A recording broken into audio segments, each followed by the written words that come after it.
I want you to imagine something with me right now. Close your eyes for just a moment if you can, and picture this scene. There's a farmer standing at the edge of his field, and he's holding a small leather pouch filled with seeds. These aren't just any seeds.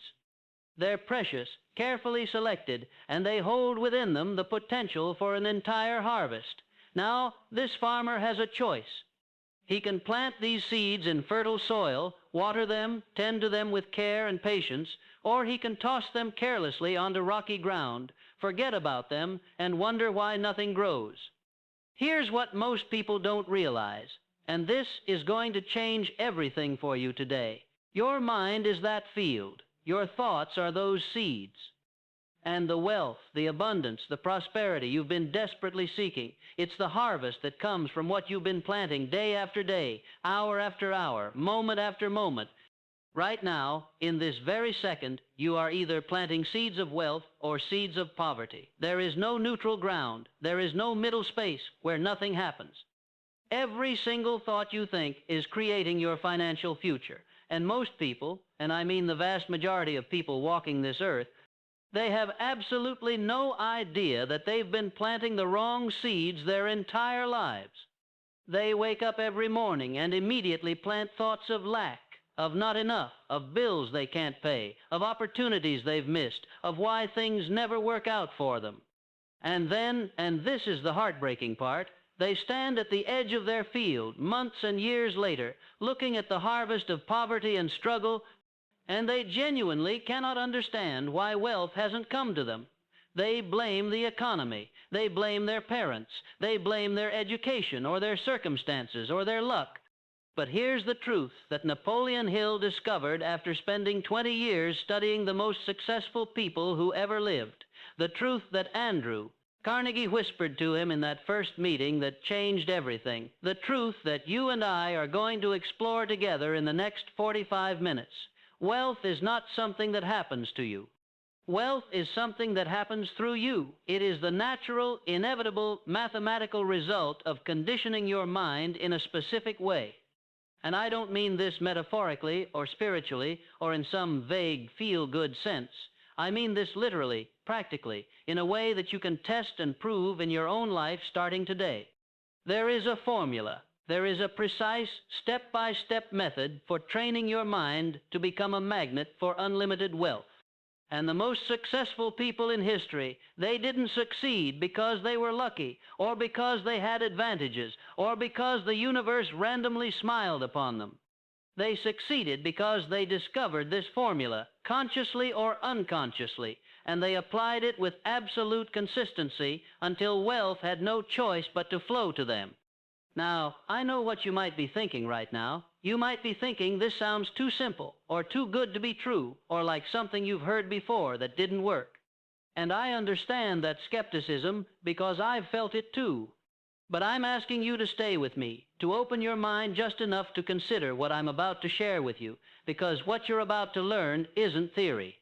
This isn't positive thinking or wishful hoping or manifesting in the way most people talk about it.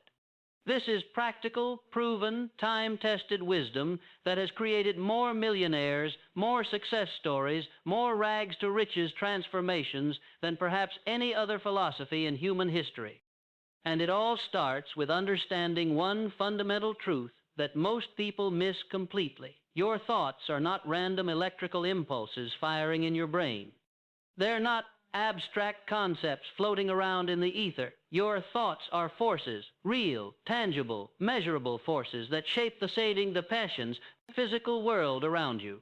Think about this for a moment. Every single thing you interact with today, the chair you're sitting in, the device you're watching this on, the building you're in, and the clothes you're wearing, every single one of these physical objects started as a thought in someone's mind. Before it was steel and glass, before it was fabric and thread, it was an idea, a mental image, a thought that someone held, refined, believed in, and eventually manifested into physical reality. But here's what most people don't realize. This process isn't just true for inventions and buildings. It's true for your life. Your current circumstances, your relationships, your bank account, your health, your career. There's your daily experiences. All of these are the physical manifestation of the dominant thoughts you've been thinking for months and years. You are literally thinking your life into existence right now. Whether you realize it or not, whether you believe it or not, whether you intend it or not. James Allen says it this way: a man's mind may be likened to a garden, which may be intelligently cultivated or allowed to run wild, but whether cultivated or neglected, it must and will bring forth. Notice that word must, not might, not could, must. Your mind is producing right now. The question isn't whether it's creating your reality. The question is whether you're directing that creation consciously or letting it happen by default. Most people are gardening by accident. They're throwing random seeds into their mental soil: worry seeds, doubt seeds, fear seeds, resentment seeds, and then they're shocked when their life grows into a tangled mess of problems and disappointments. They look at their circumstances and say, "Why does this always happen to me?" never realizing that they planted every single thing they're now harvesting. But here's the incredible part. The same soil that grows weeds will grow roses. The same mind that creates problems can create solutions. The same mental garden that produces poverty can produce prosperity. You just have to change what you're planting. I learned this the hard way. There was a period in my life where I was stuck in a cycle of failure. Every project I started would collapse. Every opportunity I pursued would slip through my fingers. Every relationship I built would eventually fall apart, and for the longest time, I thought I was just unlucky. I thought the world was against me. I thought other people had some secret advantage that I didn't have. Then I read this book, and I started paying attention to my thoughts, and I was horrified by what I discovered. My mind was a battlefield of negativity. From the moment I woke up, I was thinking about everything that could go wrong. I was rehearsing conversations where people would reject me. I was imagining scenarios where I would fail. I was running mental movies of disappointment and defeat on repeat all day long. And then, surprise, surprise, those exact scenarios would play out in my life. The rejection I imagined would happen. The failure I expected would arrive. The disappointment I rehearsed would manifest. I wasn't unlucky. I was creating my own bad luck with the quality of my thinking. So, I made a decision. I decided to guard my mind the way a gardener guards a prized garden. No more random thoughts, no more mental laziness, no more allowing worry and doubt to take root without challenge. You begin with small moments. A negative thought arises times I'm not good enough times, and instead of accepting it as truth, you pause, you question it. You ask, is this actually true, or is this just fear speaking? That simple pause is revolutionary, because in that space between stimulus and response, you reclaim your power. At first, this practice feels awkward, unnatural. Your mind has spent years operating on autopilot, and suddenly you're asking it to wake up, to pay attention, to choose deliberately. It resists. It throws. Picked up decades of conditioning and tells you, this is just who I am. But you persist, and slowly, so slowly, you might not notice at first, something shifts. Where you once spiraled into anxiety at the first sign of difficulty, you now observe the anxiety without becoming it. Where you once replayed your failures in an endless loop, you now redirect your attention toward possibility, toward learning, toward growth. This is not toxic positivity. This is not pretending problems don't exist. This is recognizing that while you cannot always control what happens to you, you absolutely control what you make it mean. The thought you choose in the face of rejection determines whether you become bitter or better. The thought you choose when facing uncertainty determines whether you grow paralyzed or purposeful. The thought you choose about your worthiness determines whether you hide or show up fully in your life. Every single day presents you with thousands of these choice points. Most people navigate them unconsciously, defaulting to whatever mental pattern was established years ago by parents, peers, or painful experiences. But you are no longer most people. You understand now that your mind is not a fixed entity, it is a garden you tend. And just as a gardener must be vigilant against weeds, you must be vigilant against thoughts that strangle your growth. This doesn't mean you'll never have negative thoughts. You will. You're human. But there's a profound difference between having a thought and being enslaved by it. When a thought of inadequacy appears, you can acknowledge it. There's that old story again. And then you can choose a different narrative. Not a lie, not a fantasy, but a truth that serves your growth rather than your fear. I'm learning. I'm growing. I'm capable of more than I currently demonstrate. These aren't just affirmations. These are redirections. They point your mental energy toward expansion instead of contraction. And here's what happens when you practice this consistently. Your entire emotional landscape begins to transform. Because emotions don't arise from circumstances, they arise from the thoughts you think about circumstances. Two people lose their jobs. One thinks, I'm a failure. I'll never recover. This proves I'm worthless. The other thinks, this is painful. And it's also an opportunity to find something better aligned with who I'm becoming. Same event, completely different emotional experience, entirely different future trajectory. The person who chose the empowering thought isn't in denial about the difficulty. They're simply refusing to add unnecessary suffering to an already challenging situation. They're exercising their sovereignty over their inner world. And this is where true freedom lives, not in controlling external circumstances, but in mastering your internal response to them. You are not at the mercy of your thoughts. You are their director, their editor, their conscious creator. The gardener does not curse the weeds in his garden and then sit idle, expecting them to disappear through complaint alone. He gets on his knees, pulls them out by the root, and plants seeds of what he wishes to grow instead. So it must be with your mental garden. The thought of resentment toward a colleague, the habitual worry about money, the recurring fear of failure, these are weeds. And they will choke the life from everything beautiful you attempt to cultivate unless you actively, deliberately remove them. But here is what most people misunderstand. You cannot simply suppress a negative thought and expect it to vanish. Suppression is not transformation. It is merely pushing the weed beneath the soil where it continues to grow, unseen but still poisonous. True change comes from replacement, from substitution. When the thought of resentment arises, you must consciously place in its stead a thought of understanding or even indifference. When worry creeps in, you must train yourself to redirect your mind toward constructive action or acceptance of what cannot be controlled. This is not easy work. It requires constant vigilance, especially in the beginning. Your mind has grooved certain pathways through years, perhaps decades, of repeated thinking. These neural pathways are like well-worn roads. Your thoughts naturally travel down them with little resistance. To create new pathways requires effort, repetition, and patience. The first time you redirect a habitual negative thought, it feels awkward, forced, unnatural. Your mind rebels. It wants to return to the familiar, even if the familiar is painful. But persist. Each time you consciously choose a different thought, you weaken the old pathway and strengthen the new one. The 10th time is easier than the first, the 100th time easier still. And eventually, with consistent practice, the new thought pattern becomes as automatic as the old one once was. This is not metaphysical fantasy. This is the documented reality of neuroplasticity, your brain's ability to rewire itself based on repeated mental activity. Consider the person who has lived for years with the thought, I am not good enough. This thought may have originated in childhood, planted by a critical parent or a painful rejection. But now, decades later, it has become the lens through which this person views every experience. A compliment is dismissed as insincere. A success is attributed to luck.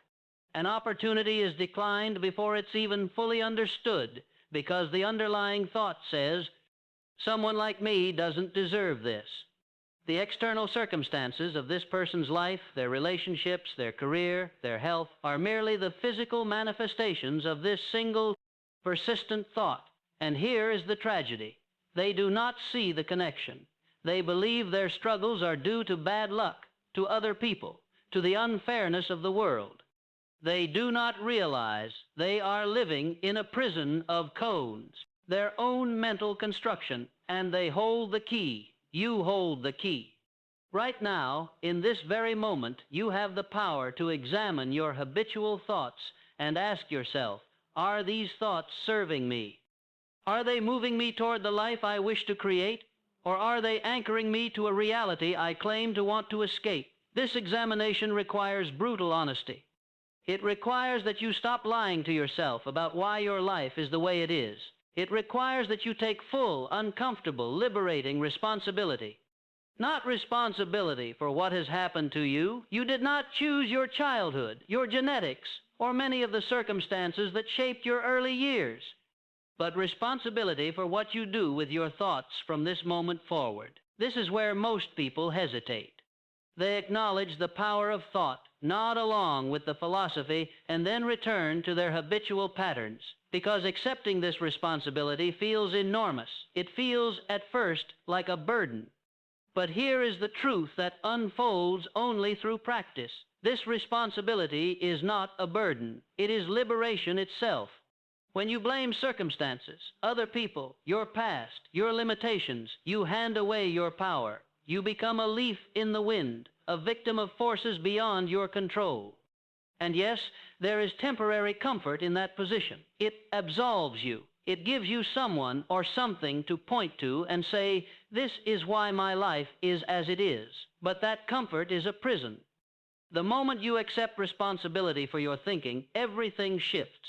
You are no longer waiting for the world to change. You are no longer dependent on others to give you permission to become who you wish to be. You realize that the garden of your mind is times yours, and that no one else is coming to tend it for you. Let me be clear. This does not mean you ignore reality. It does not mean you pretend away trauma, injustice, or genuine hardship. It means you recognize that between what happens to you and who you become, there is a space, and in that space lives your power to choose your response, your interpretation, your next thought. I have seen people in the most dire circumstances transform their lives through this understanding, and I have seen people with every advantage remain miserable because they refused to tend their inner garden. The difference was never in the circumstances. It was in the relationship to thought. Now, you may ask, how does one begin? If I have spent years, perhaps decades, allowing my mind to run wild, cultivating weeds without knowing it, where do I start? You start exactly where you are, not where you wish you were, not where you should be, where you times are asterisk.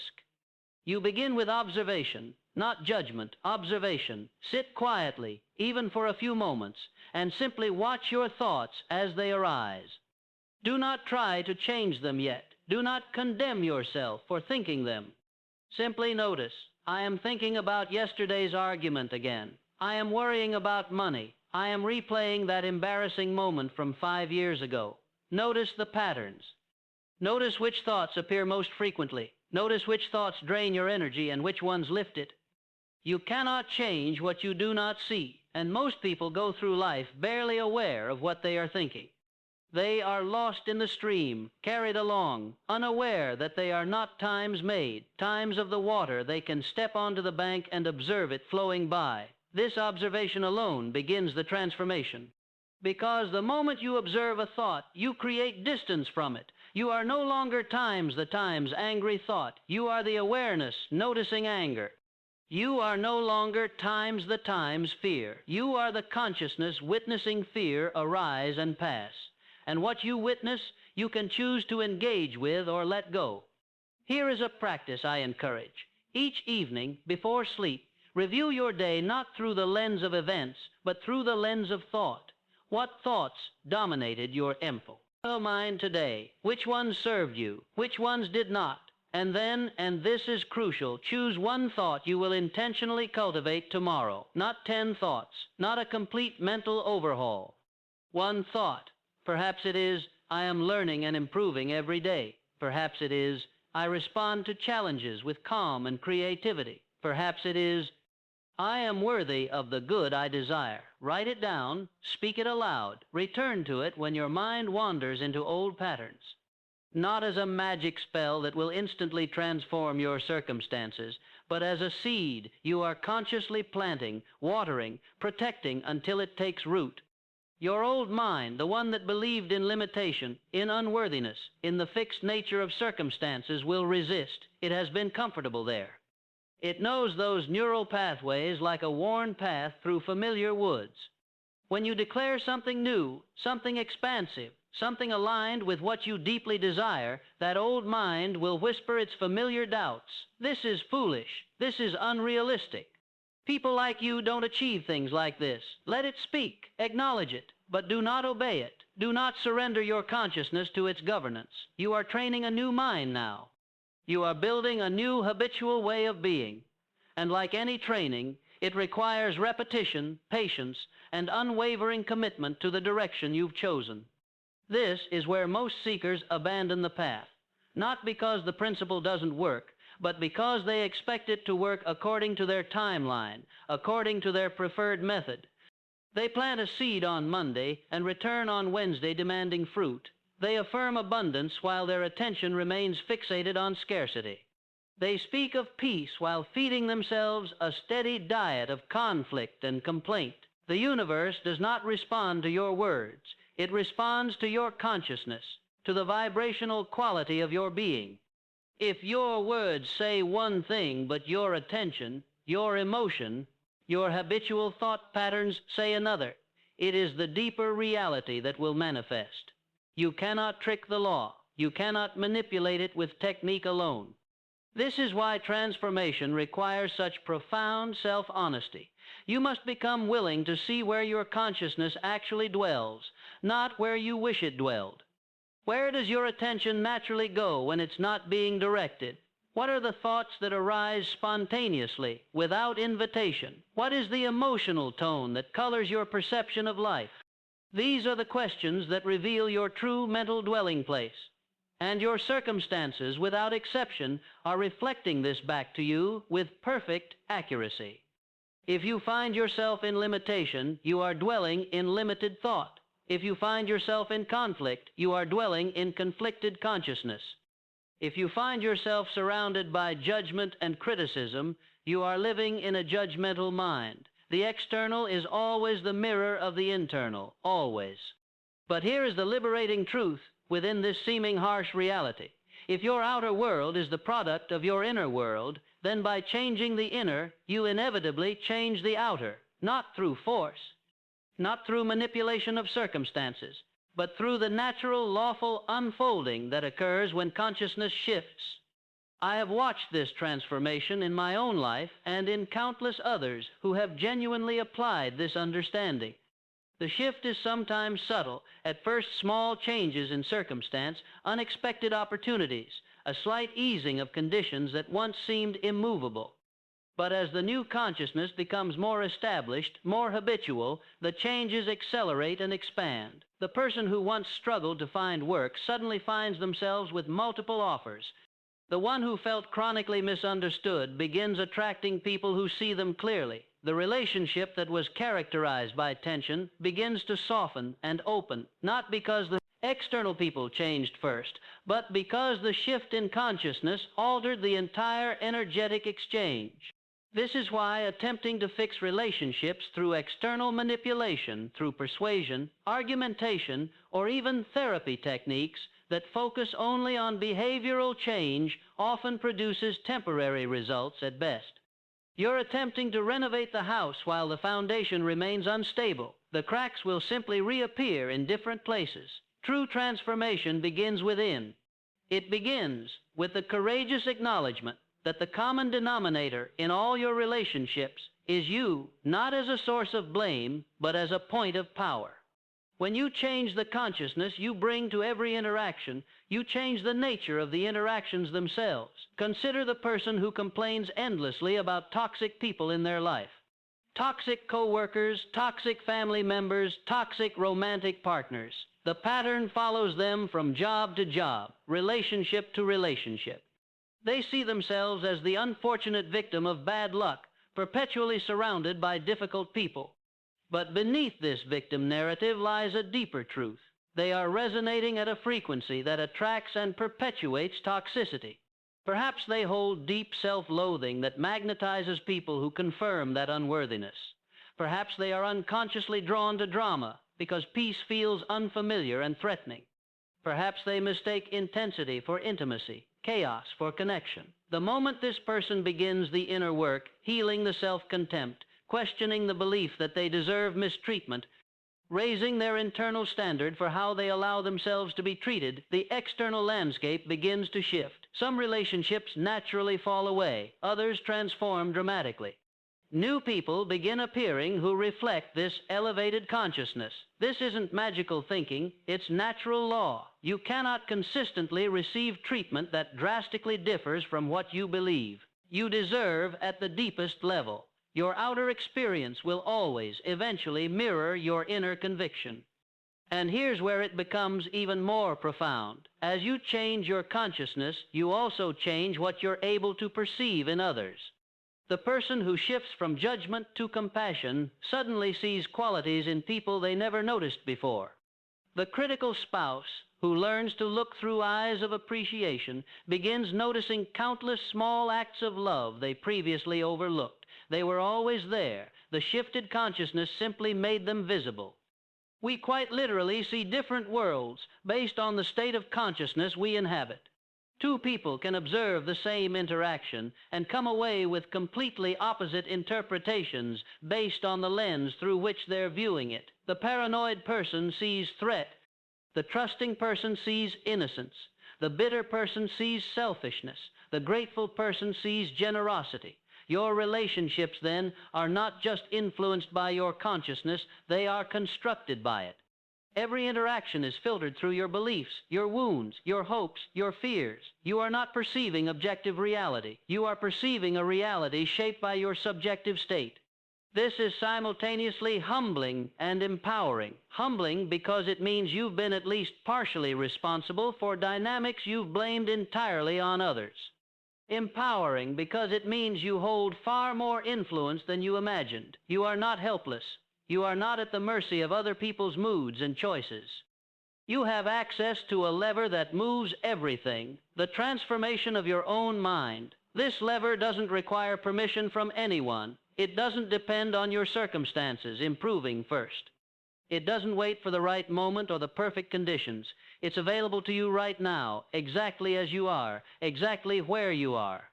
But here's what makes this difficult to accept. We've been conditioned to believe that change must be complicated, that transformation requires elaborate systems, expensive programs, someone else's approval or expertise.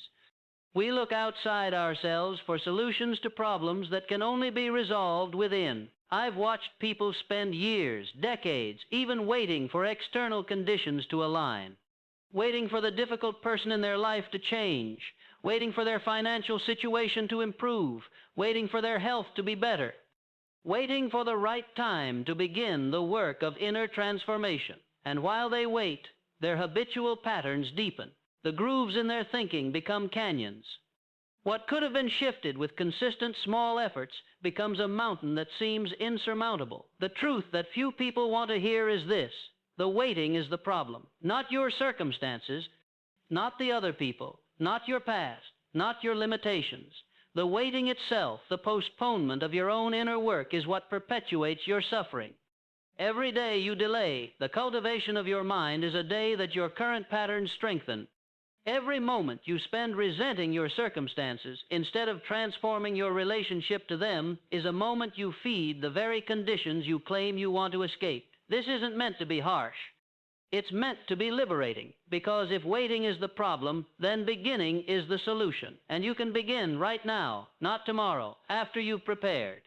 Not next week, when things calm down. Not when you feel more ready, or more worthy, or more capable. Now, the beautiful paradox of inner work is that you don't need to be ready to begin.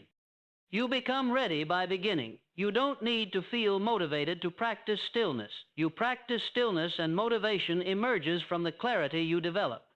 You don't need to have conquered your negative thoughts before you start watching them. You watch them, and in the watching, they lose their power over you. I remember on the exact moment this became real for me, not just as an intellectual concept, but as a lived experience. I was sitting in the same room where I'd sat 1,000 times before, feeling the same frustration I'd felt 1,000 times before, thinking the same circular thoughts I'd thought 1,000 times before. And then something shifted. Not in my circumstances. Nothing external had changed at all. But I recognized with sudden clarity that I was choosing this experience. Not consciously, not deliberately, but choosing it nonetheless through the habitual patterns of my thinking. And in that recognition came a question. If I'm choosing this through habit, could I choose differently through intention? It wasn't a dramatic transformation. There were no lightning bolts or mystical experiences, just a quiet decision to interrupt the pattern, to insert a pause between stimulus and response, to create just a tiny bit of space where before there had been only automatic reaction. That pause changed everything, not all at once, not in that moment, but gradually, consistently, like water reshaping stone. Because in that pause, choice becomes possible. In that space between what happens and how you respond, freedom lives. This is what it means to cultivate your mind. Not to fill it with positive affirmations that you don't really believe, not to suppress your genuine feelings, not to pretend everything is fine when it isn't, but to create space, to develop the capacity to witness your own mental and emotional processes without being completely identified with them, to recognize I am having this thought, I am experiencing this emotion, rather than I am this thought, I am this emotion. This small shift in language creates enormous freedom, because when you say, I am anxious, you've made anxiety your identity. It becomes who you are. But when you say, I am experiencing anxiety, you've created space. You've separated your essential self from the temporary condition. It's like the difference between saying, I am the storm, and I am watching the storm pass through. One makes you the chaos. The other makes you the observer of chaos. And here's what happens when you practice this distinction consistently. You stop believing that every thought that crosses your mind is true. You stop believing that every emotion that rises in your chest defines who you are. You start to see that thoughts and emotions are like weather patterns. They come, they go. Some days are sunny. Some days bring storms. But the sky itself, your deeper consciousness, remains unchanged by the weather passing through it. I used to think my anxious thoughts were urgent messages that required immediate action. Now I recognize them as old patterns, familiar loops, mental habits that have been carved into neural pathways through repetition. And just as a river carves a channel through rock over time, these thought patterns have carved channels in our minds. The water flows easily through the established paths. But we are not the water. We are not the channel. We are the awareness that can observe both. This is not about positive thinking. This is not about replacing negative thoughts with positive affirmations. This is about recognizing the nature of thought itself. When you truly understand that you are not your thoughts, you stop fighting them. You stop trying to push them away. You stop judging yourself for having them. Instead, you simply note them. There's the anxiety thought again. There's the self-doubt. There's the old fear about not being enough. You acknowledge them the way you might acknowledge clouds passing overhead. You don't hate the clouds. You don't judge yourself for the existence of clouds. You simply notice them, and you let them pass. And they do pass, every single time, not because you force them to, but because that is their nature. Thoughts and emotions are temporary by design. They arise, they peak, they fade. The only thing that makes them stay longer than necessary is our resistance to them, our identification with them, our belief that they mean something permanent about who we are. When you release that belief, you discover something remarkable. You can feel anxious and still be at peace with yourself. You can have doubtful thoughts and still move forward with confidence. You can experience sadness without becoming a sad person, because these experiences are weather, not climate. They're passing conditions, not permanent states. This understanding doesn't make you cold or detached. It doesn't make you less human. In fact, it makes you more fully human, because you're no longer spending all your energy fighting against natural human experiences. You're allowing life to move through you without clinging to the pleasant or resisting the unpleasant. And that's when something shifts. You realize that peace isn't the absence of difficult thoughts and emotions. peace is the presence of awareness that can hold difficult thoughts and emotions without being destroyed by them. You realize that strength isn't the absence of fear. Strength is the capacity to feel fear fully and still choose aligned action. You realize that healing isn't the elimination of pain. Healing is the integration of pain into a larger story of wholeness. You begin to see that the most profound transformation happens not through addition, but through subtraction, not by becoming more, but by becoming times more, yourself asterisk. You've spent years accumulating strategies, identities, protective mechanisms, layer upon layer of who you thought you needed to be to survive. And now the work is removing what was never yours to begin with. It's like Michelangelo describing how he carved David. He said he simply removed everything that wasn't David. The masterpiece was always there, hidden within the marble. Your work is similar. You're not creating a new self. You're revealing the self that was always present, beneath the armor. This means letting go of the version of you that needed to be perfect. That version served you once it kept you safe, kept you striving, kept you from feeling the full weight of your inadequacy. But it's also kept you exhausted, isolated, and perpetually dissatisfied. You realize you can honor what it gave you while releasing what it cost you. You let go of the stories that no longer fit.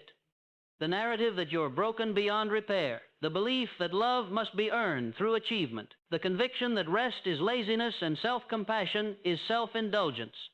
These stories shaped you, but they don't have to define you. And here's what's beautiful. As you release these old patterns, you don't become weak. You become times more discerning asterisk. You develop the capacity to distinguish between what's actually yours and what you absorbed from a world that was often afraid, often small, often wounded. You learn to say, "That's not mine. I'm giving it back." You give back the anxiety that belonged to your parents, the shame that belonged to systems designed to make you feel less than, the pressure that belonged to a culture obsessed with productivity and terrified of stillness. You carry only what's genuinely yours, and even then, you carry it differently, not as burden, but as belonging. This is where forgiveness becomes truly possible, not the performative forgiveness that rushes past pain to get to resolution. Real forgiveness, the kind that acknowledges harm, honors grief, and still chooses not to let bitterness become your organizing principle. You forgive yourself first, for all the ways you abandoned yourself trying to gain approval, for the relationships you stayed in too long, for the dreams you deferred, for every moment you chose comfort over courage, or courage without compassion. You realize that self-forgiveness isn't excusing yourself, it's understanding yourself within the full context of your circumstances. And from that foundation, you can begin to forgive others, not because they deserve it, not because what they did was acceptable, but because carrying resentment is like drinking poison and hoping someone else gets sick. Forgiveness is how you reclaim the energy that's been locked in old wounds and redirect it toward new life. But forgiveness doesn't mean reconciliation. You can forgive someone and still choose not to have them in your life. You can honor the complexity. I see your humanity. Times and times I protect my peace. Both things can be true. Forgiveness is an internal release, not an external obligation. As you move through this process, you start to notice something remarkable. You're becoming someone you actually want to spend time with. The internal monologue that was once harsh and critical begins to soften. You catch yourself speaking to yourself the way you'd speak to someone you deeply love, with patience, with humor, with generous interpretation. You become your own good company. Solitude stops being something to fear and becomes something to crave. Not because you're avoiding connection, but because you found connection within yourself. You realize you're not lonely, you're alone, and there's a profound difference. And here's what changes when you understand that difference. You stop performing. You stop curating yourself for an invisible audience that lives in your head. When you're truly comfortable being alone, you drop the masks you didn't even know you were wearing. Think about how much energy we spend managing other people's perceptions. We rehearse conversations before they happen. We replay interactions afterward, analyzing what we said, what they might have thought, what we should have said instead. We edit our social media posts 5 times before hitting share. We angle our lives toward approval, even when no one's watching. That exhaustion you feel at the end of the day, half of it isn't from what you did, it's from who you pretended to be, while you weren't doing it. Solitude strips all that away. When there's no one to impress, you stop trying to be impressive. When there's no one to convince, you stop defending positions you're not sure you even hold. You discover what you actually think, not what sounds smart. What you actually enjoy, not what seems interesting. I've watched people discover they hate the music they claim to love. That the career they're chasing doesn't actually excite them, it just sounds good at dinner parties. That half their opinions are borrowed from people they wanted to impress years ago.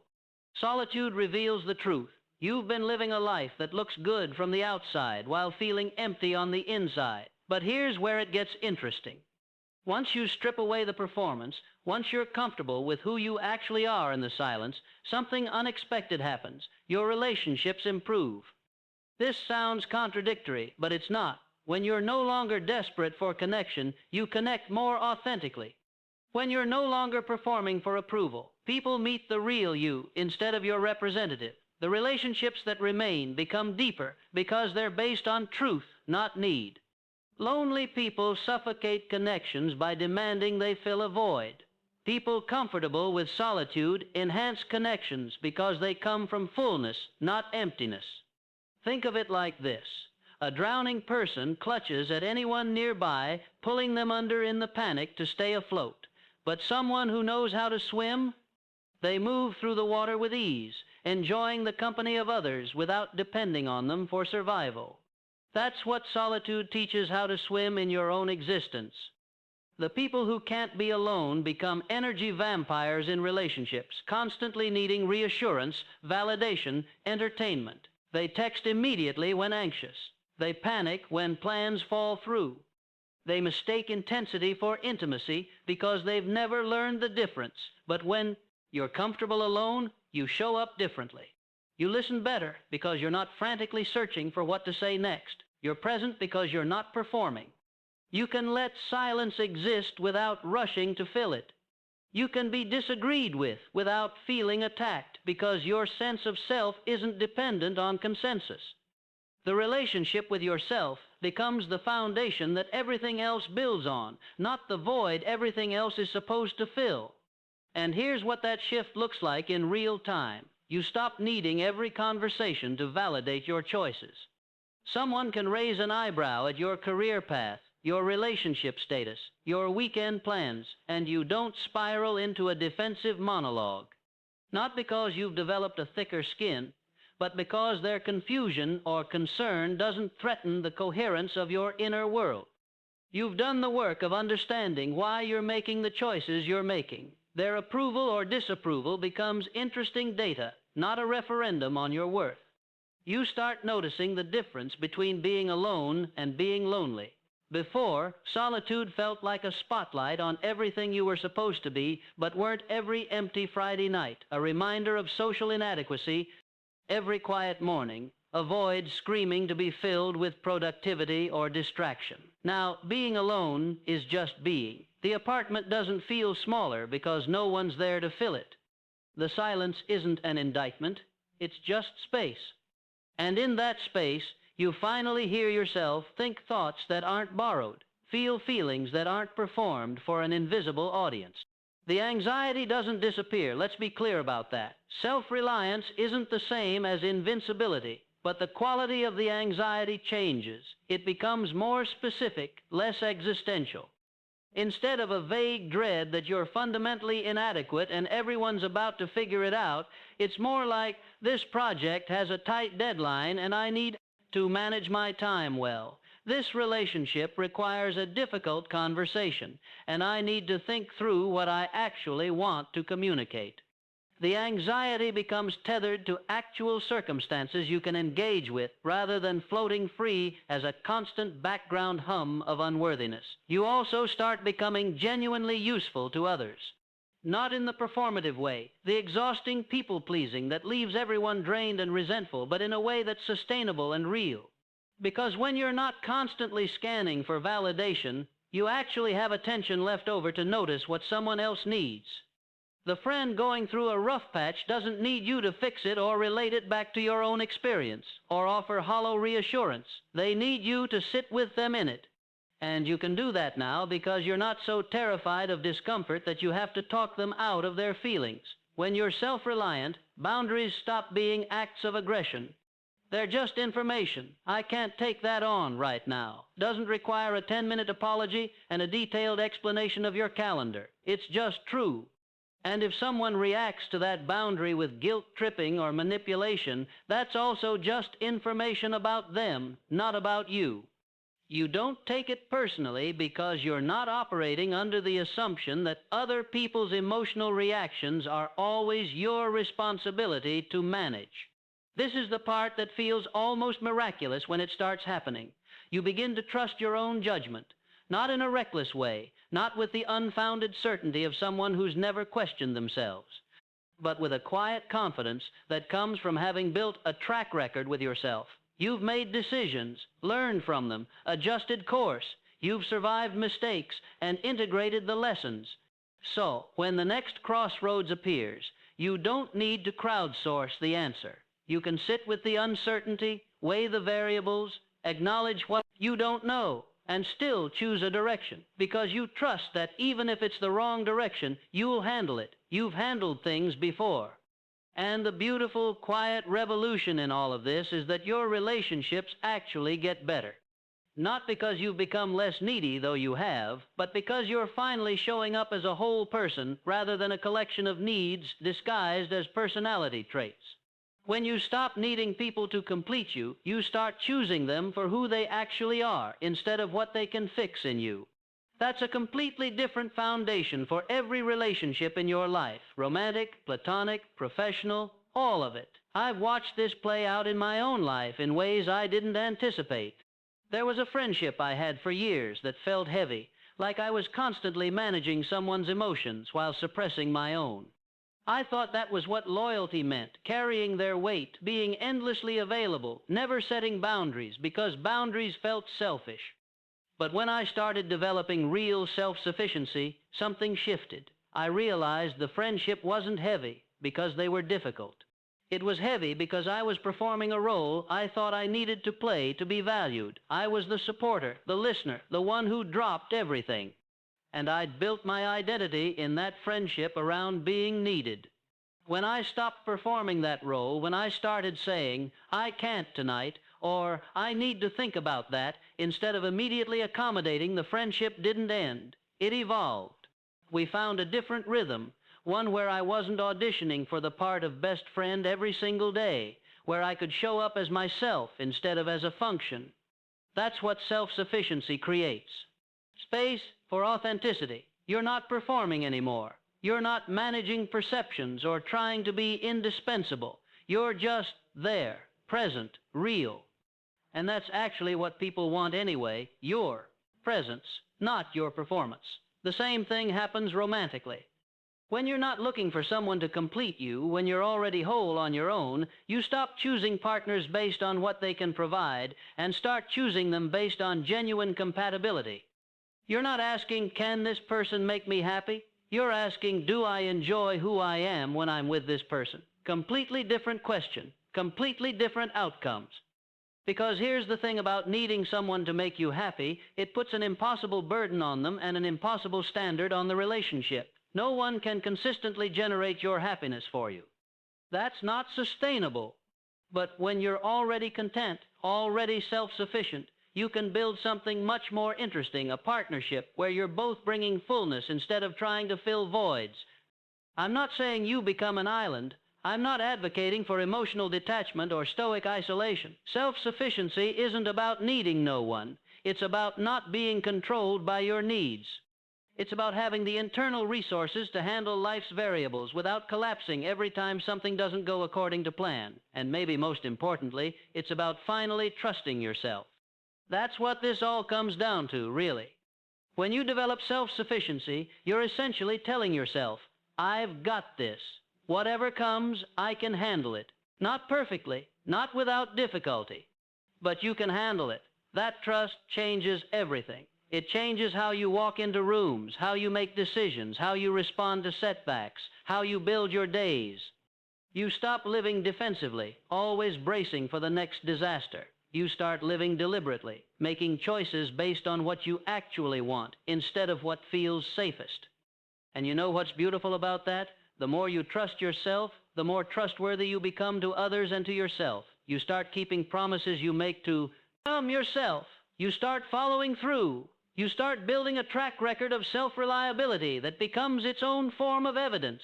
This is you. This is possible. Not someday. Not after you fix everything else first. Right now, exactly as you are, you can start building this, one decision at a time, one uncomfortable moment at a time. One small act of self-trust at a time. You don't need to overhaul your entire life tomorrow. You just need to start.